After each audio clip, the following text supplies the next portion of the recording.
I had one plan this weekend: peace, fishing, and finally catching up on sleep in my own cabin.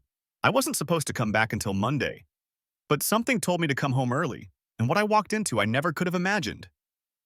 Scene: truck driving through woods, gravel crunching, birds fluttering off the road. I had just wrapped up a work trip 2 days early. Exhausted but relieved, I drove 4 hours back to my lakeside cabin, my escape from the chaos of city life. But when I pulled up the long gravel driveway, something felt off. There were two SUVs in the driveway. One of them I didn't recognize, and someone had set up balloons on the porch. My cabin door was wide open. I stepped inside and immediately heard voices, laughter. A blender? There were strangers in my living room. A woman was staging the place. Another man walked through filming with his phone. I froze at first, then asked, "Who are you? What are you doing in my cabin?" They looked stunned.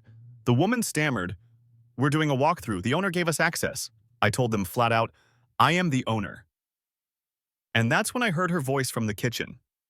Karen, HOA president, entitled, smug, always on my back about lawn length and mailbox paint color. She had a key. I'd trusted her to watch the place when I was away. She strolled out holding my coffee mug like she owned the place. "Oh, you're home early." I asked her why my cabin was full of strangers.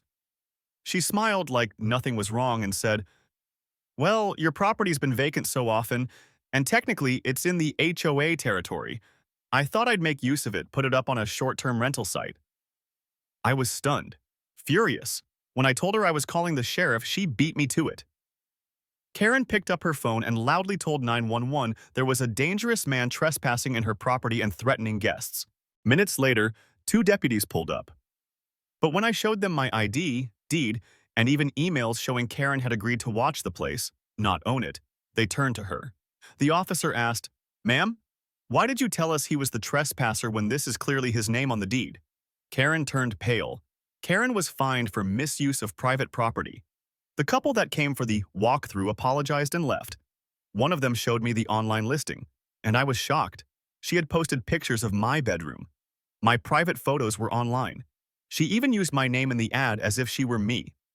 I contacted the platform and had the listing removed. The HOA tried to cover for her, but I filed a legal complaint. The sheriff's office opened an investigation. Karen? Removed as HOA president within the month.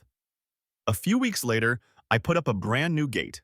I installed cameras, and just for good measure, I made sure no one, especially Karen, could access my property again.